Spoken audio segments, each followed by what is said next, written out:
Welcome back to the Deep Dive. Today, we're wrestling with one of the most intellectually challenging concepts in theology, predestination. It really is. And for so many people, that word is just an instant identifier for, Calvinism. Exactly. But as we get into this, we realize it's much older. This idea is far more central than just one theological system. Oh, absolutely. I mean, while Calvin definitely systematized it, the core idea that God has this eternal plan for humanity, that's fundamental. You see it everywhere. And you, for instance.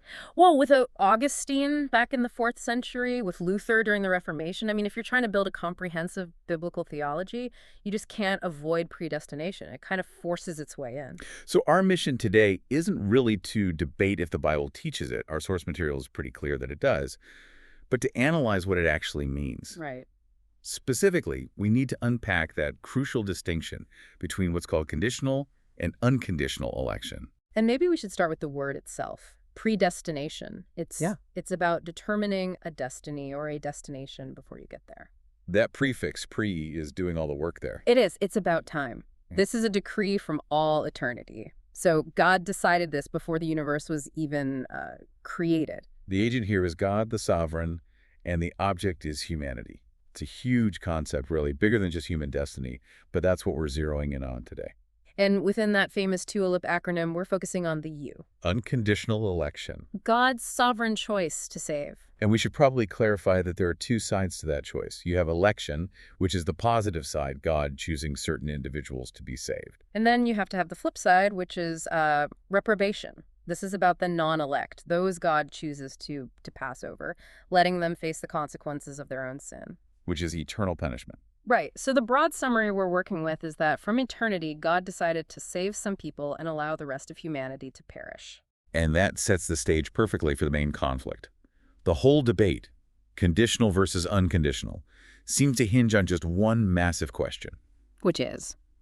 Does God's foreknowledge of what we will do, does that influence his decision? Does he look ahead and see our response? Precisely. The conditional view says yes, absolutely. This is often called the prescient view of predestination.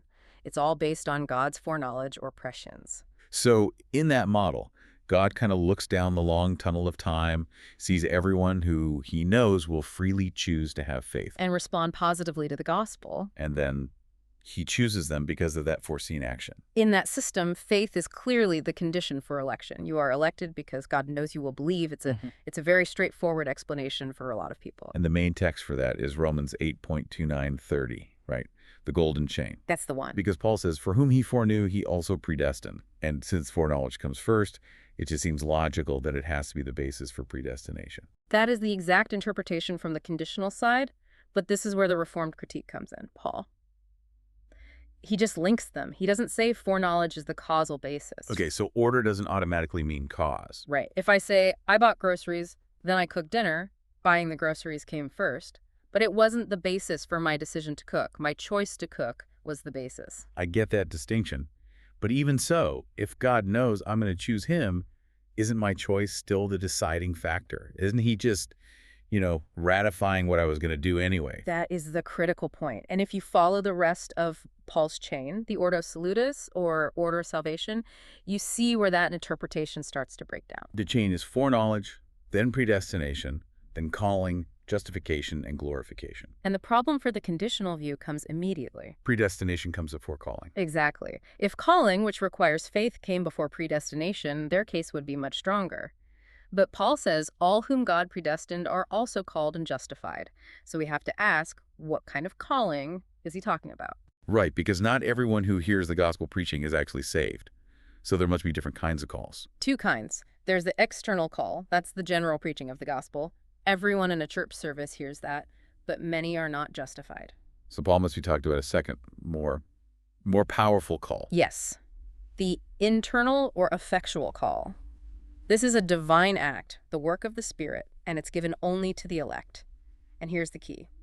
All who receive this internal call are justified. Okay, so if the golden chain says all the called are justified, he must be talking about this internal irresistible call. He has to be. Which means if God predestines you, you then get the effectual call, which then leads to your justification. Yeah. The decision was settled long before you ever heard a sermon. That's the conclusion. God predestines some people to receive a divine call that others simply do not. And this, by definition, is unconditional election. So let's define that one more time. Unconditional means election is based purely on the good pleasure of his sovereign will.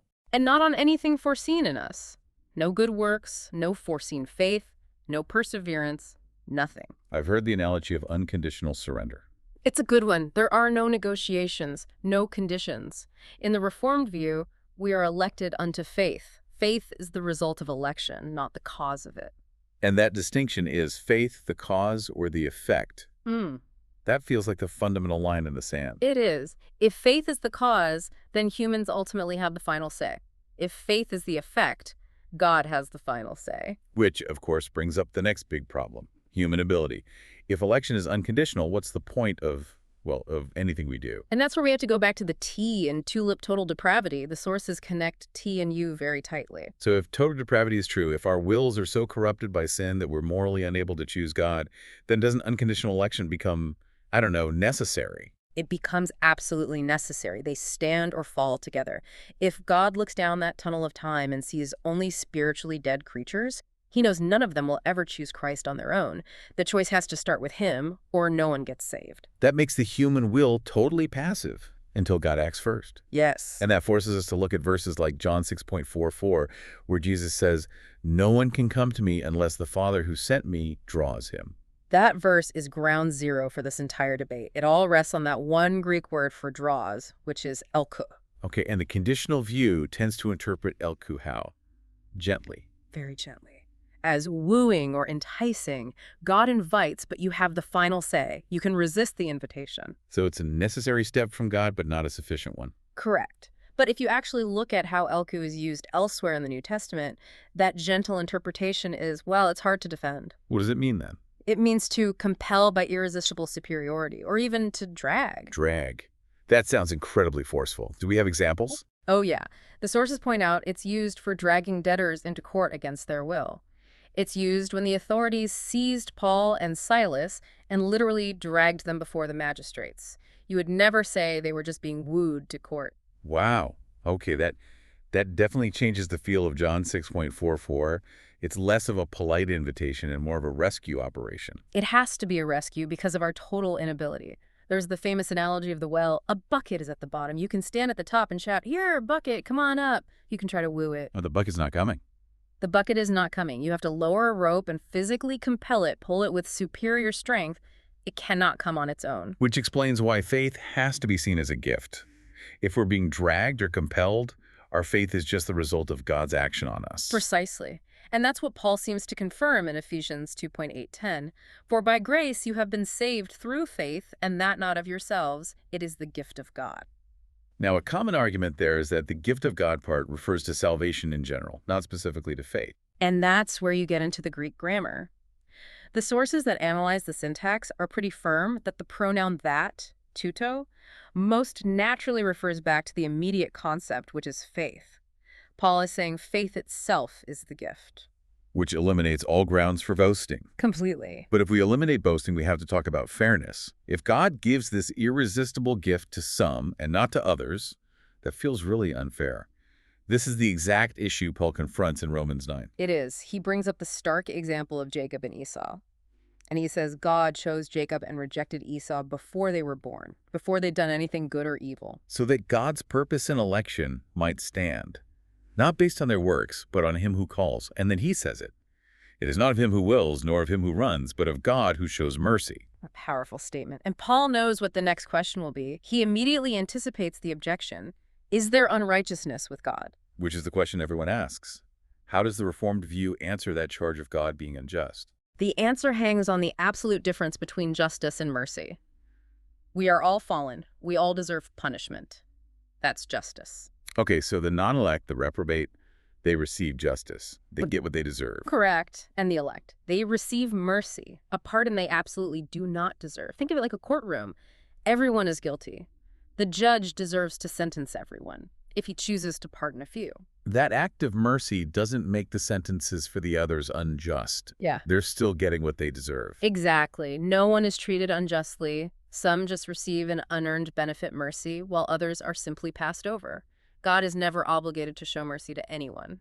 But this line of thinking, it seems to inevitably drag us toward the biggest controversy of all, doesn't it? Double predestination. It's unavoidable. If you believe some are elect and some are not, if you aren't a universalist, then you believe in a double decree. The real question isn't if it's double, but how. And this is where we have to distinguish between different views, because the Orthodox Reformed view rejects something called equal ultimacy. Right, sometimes called hyper-Calvinism. Equal ultimacy is a symmetrical view. It says God actively intervenes to create faith in the elect, and he actively intervenes to create unbelief in the reprobate. So God would be actively hardening hearts, maybe even creating fresh evil in them to ensure they sin. That's the idea, and that's why it's rejected. It would make God the author of sin. That does sound dangerous. Yeah. So what is the Orthodox, the asymmetrical view? This is the asymmetrical or positive-negative decree. Let's break that down, the positive decree. The positive decree is about salvation for the elect.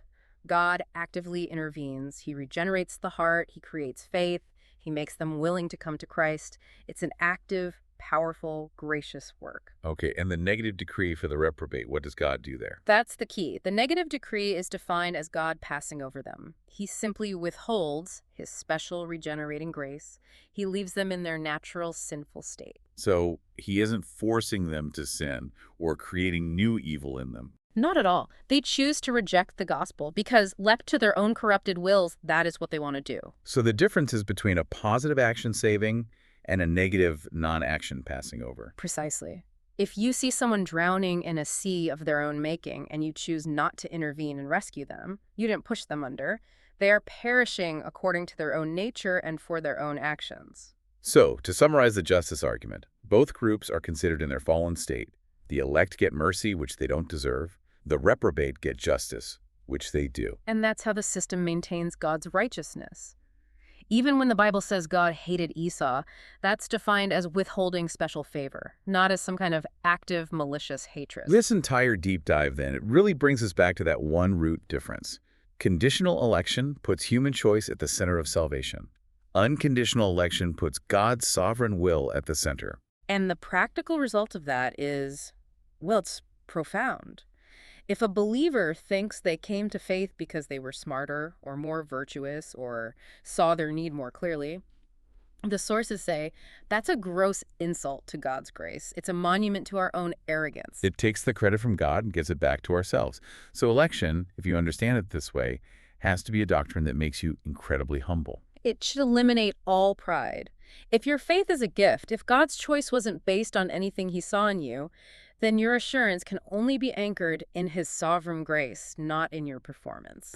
Which leaves us with a final thought for you to explore. Since God's choice was based on nothing in you, but only on the good pleasure of his will, what inherent quality or action of yours could possibly justify boasting right now? And if your assurance is truly rooted in that absolute sovereignty, how does that practically change the way you interact with others, especially those who don't share your beliefs? Something to ponder deeply about humility and divine initiative. Until next time, keep digging.